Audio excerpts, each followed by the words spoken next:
आप लोगों को कुछ बताया कि वृत्त किसको कहते हैं बता दिए थे। उसके बाद वृत्त में त्रिज्या क्या होता है, केंद्र क्या होता है बता दिए थे। केंद्र ओ से सूचित करते हैं, त्रिज्या को आर से सूचित करते हैं। उसके बाद कुछ परिभाषा में हम लोग बताए थे कि वृत्त के परिधि किसको कहते हैं। ये चारों ओर वृत्त के वृत्ताकार पथ को वृत्त की परिधि कहते हैं, बताए थे ना। वृत्त की परिधि बता दिए थे। उसके बाद हम क्या बताए थे, वृत्त के परिधि के बाद व्यास बताए थे। व्यास यानी व्यास जो होता है जो केंद्र से होकर गुजरती है, और जो वृत्त के वैसा रेखाखंड जो वृत्त के केंद्र से होकर गुजरते हैं और जिसका दोनों प्रांत बिंदु वृत्त के ऊपर होता है, उसको हम लोग क्या पढ़े थे, व्यास पढ़े थे ना। व्यास के बाद त्रिज्या, व्यास जो होता है, व्यास बराबर फार्मूला आपको बता दिए थे कि व्यास को डी के द्वारा सूचित करते हैं, और डी बराबर होता है 2 गुना आर, 2 गुना आर यानी त्रिज्या के दुगुना होता है। और आर बराबर आपको बता दिए थे डी बाई में 2 यानी डी का आधा होता है, ये बता दिए थे व्यास और त्रिज्या। उसके बाद आपको आज पढ़ना है व्यास त्रिज्या। वृत्त के चाप भी बता दिए थे कि वृत्त पर कोई दो बिंदु के बीच वाला भाग को, ये बीच वाला भाग को हम चाप कहते हैं, वृत्त का चाप कहते हैं। इसमें लघु चाप ये होता है, दीर्घ चाप होता है, आपको बता दिए थे लघु चाप और दीर्घ चाप। आज हम लोग चलेंगे वृत्त के जीवा पर। अब स्टॉप करते हैं, वृत्त के कौची पर चलेंगे। देखो वृत्त के जीवा या चाप कर्ण इसी को बोला जाता है। कहा कि वृत्त के दो बिंदु, सबसे पहले वृत्त हम लोगों ने बना लिया, गोल बन लो, गोल बन गया ना। अच्छा यहाँ पे वृत्त का केंद्र है, तब क्या बोला, वृत्त का ही केंद्र है बउआ। केंद्र को तो ओ से सूचित करते हैं, खैर छोड़िए। वृत्त पर दो बिंदु कहीं भी ले लीजिए, मान लिया एक बिंदु यहाँ ले लिए, एक बिंदु यहाँ ले लीजिए, तो वृत्त पर दो बिंदुओं को मिलाने वाली रेखाखंड, इसको मिला दीजिए, इसी को हम लोग क्या कह देंगे, वृत्त की जीवा। वृत्त की क्या कहलाएगा ये, जीवा। अब समझिएगा।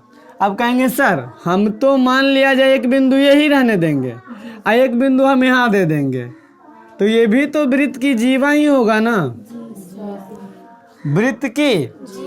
अब एक और मान लीजिए हम यहाँ एगो बिंदु ले लिए, एगो बिंदु यहाँ ले लिए, तो ये भी तो वृत्त की जीवा ही होगा, क्योंकि वृत्त पे दो बिंदु को मिलाने वाली रेखाखंड को, वृत्त पर दो बिंदुओं को मिलाने वाली रेखाखंड को हम क्या कहते हैं, वृत्त की जीवा। अब एक वृत्त पर अनंत जीवा खींची जा सकती है। देखिए एक बिंदु यहाँ ले सकते हैं, एक बिंदु यहाँ, इसको भी मिला देंगे, जीवा ही कहलाएगा नहीं। तो एक वृत्त पर अनंत जीवा, और वृत्त की सबसे बड़ी जीवा व्यास होती है। व्यास को हम जीवा कह सकते हैं। अभी व्यास बताए थे कि केंद्र से होकर जो गुजरता है और दोनों प्रांत बिंदु वृत्त पर होता है, तो उसको हम व्यास कहते हैं। तो वृत्त की सबसे बड़ी जीवा व्यास कहलाती है, सबसे बड़ा। जैसे इसको नापेंगे, मान लिया जाए आपको हम एक फिगर बनाते हैं, यहाँ पे गोल है, यहाँ पे इतना गो रहेगा, तो बताइए तो छोटे है। अगर एक और ऊपर आ जाएगा तो बड़ा हो जाएगा हल्का सा, और ऊपर आते जाएगा बड़ा होगा, और ऊपर आएगा बड़ा होगा, लेकिन सबसे बड़ा वही होगा जो केंद्र से होकर जाएगा, इसके बाद धीरे धीरे फिर छोटा होते चल जाएगा। वृत्त की सबसे बड़ी जीवा व्यास को कहते हैं। बात समझ में आया कि नहीं आया।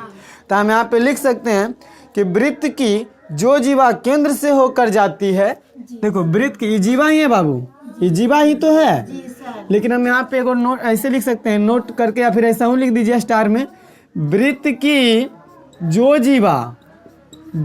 जीवा केंद्र से होकर जाती है, केंद्र से होकर जाती है, व्यास कहलाती है। वृत्त की व्यास कहलाती है, कोई दिक्कत नहीं ना। वृत्त की व्यास कहलाता है जो जीवा केंद्र से होकर जाता है। ये तो जीवा है, देखो एक बिंदु यहाँ, एक बिंदु यहाँ, दोनों को मिलाने वाली रेखाखंड को हम जीवा कहते हैं, लेकिन जो केंद्र से होकर जा रहा है उसको व्यास कहेंगे और जीवा भी कहेंगे, दोनों कहेंगे। आई बात समझ में।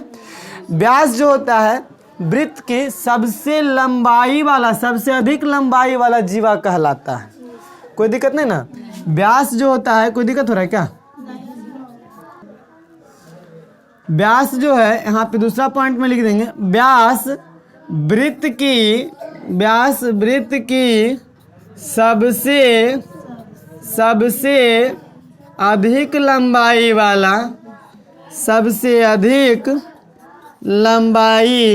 वाला जीवा होता है। व्यास जो होता है वृत्त की सबसे अधिक लंबाई वाला क्या होता है? जीवा होता है। कोई दिक्कत नहीं ना, जीवा होता है सबसे लंबी। और एक चीज और, किसी भी वृत्त में अनगिनत जीवा खींची जा सकती है। तीसरा पॉइंट में हम कह सकते हैं कि किसी भी वृत्त में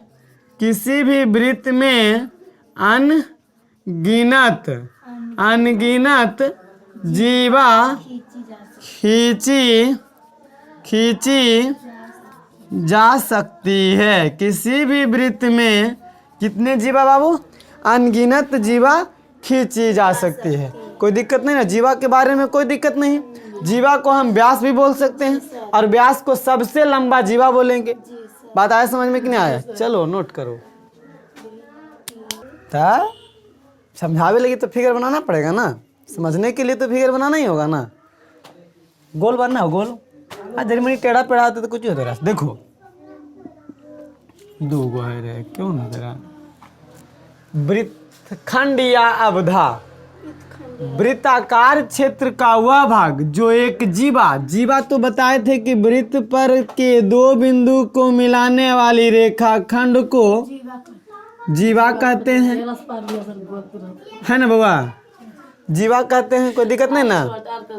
सर सुनो, ये जीवा है। मान लिया यहाँ बिंदु ए, यहाँ बी, और क्या बोला है? वृत्ताकार क्षेत्र का वह भाग जो एक जीवा, क्षेत्र मतलब एरिया, जीवा तथा चाप तो ये बोला है बउआ, इसी को ना चाप बताए थे। तो चाप और तथा जीवा से घिरा हो, यही ना बोला है।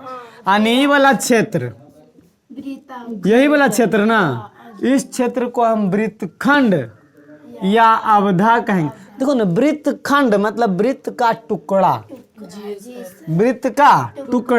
यानी अगर वृत्त को हम तोड़ लेंगे इधर तो इधर वृत्तखंड कहलाएगा। नहीं, अब इसमें भी देखो, आप कहेंगे सर तोड़ के इन्हें कर लेते तो ये वृत्तखंड कह लेते, तो ये जो बड़का बच गया ये तो वृत्तखंडे कहलाएगा ना। नहीं, बड़का भी तो वृत्तखंडे कहलाएगा। छोटका जब कहेगी, देखो ये भी तो घिरल है, एगो चाप है, बड़का चाप है, दीर्घ चाप है, और दीर्घ चाप है जीवा, घिरल है क्षेत्र, तो ये भी क्या कहलाएगा बाबू? वृत्तखंड कहलाएगा। और छोटका भी वृत्तखंड कहलाएगा। कोई दिक्कत नहीं ना। लेकिन इस छोटका को हम बोलेंगे लघु वृत्तखंड, ले। और बड़का को हम क्या बोलेंगे? बड़का को क्या बोलेंगे बाबू? दीर्घ वृत्तखंड, दीर्घ वृत्तखंड। कोई दिक्कत नहीं ना। बड़का को बोलेंगे दीर्घ वृत्तखंड और छोटका को हम क्या बोलेंगे? लघु वृत्तखंड। इसी को अवधा भी बोलते हैं, लघु अवधा या दीर्घ अवधा। वृत्तखंड या अवधा बोल सकते हैं इसको, कोई दिक्कत नहीं ना। तो वृत्तखंड किसको कहेंगे याद? वृत्ताकार क्षेत्र का वह भाग जो एक जीवा तथा चाप से घिरा क्षेत्र हो, इसी को हम वृत्तखंड कहेंगे या अवधा कहेंगे। बड़का को दीर्घ, छोटका को लघु, बस इतना ही तो इसमें करना है। जैसे क्या बोला? वृत्तखंड या अवधा के कोण में जिस कोण का शीर्ष बिंदु खंड के चाप पर, जैसे देखो ये तो केंद्र है बउआ, इसका शीर्ष बिंदु यहाँ खंड के चाप है। मान ले 2 गो बिंदु यहाँ चाप है ये वाला, और इसी पे हो ये शीर्ष बिंदु खंड के चाप पर हो। और बोला है खंड की जीवा आधार हो। अगर मान लिया जाए इस जीवा, देखो कौन है, ये तो है ना कौन, और कौन कोई जीवा, या तो इसको आधार मान लो या तो इसको आधार मान लो, जी सर, है ना। तो आधार पर उसे वृत्तखंड या अवधा के कोण कहते हैं। यह वृत्तखंड या अवधा के कौन कहलाता है। खैर इसका ज़्यादा इम्पोर्टेंस ये नहीं है, इसको आगे चल करके हम समझाएंगे जब चैप्टर में आएगा तब। सिर्फ हम इसको इंट्रोडक्शन लिखवा दिए कि वृत्तखंड के अवधा के कौन परिभाषा दिया हुआ था आपके बुक में, इसलिए इसको हमेशा लिखा दे, इसको हम इसे लिखाते नहीं, थोड़ा सा इसको इंट्रोड्यूस करवा दिए कि कौन कहलाएगा।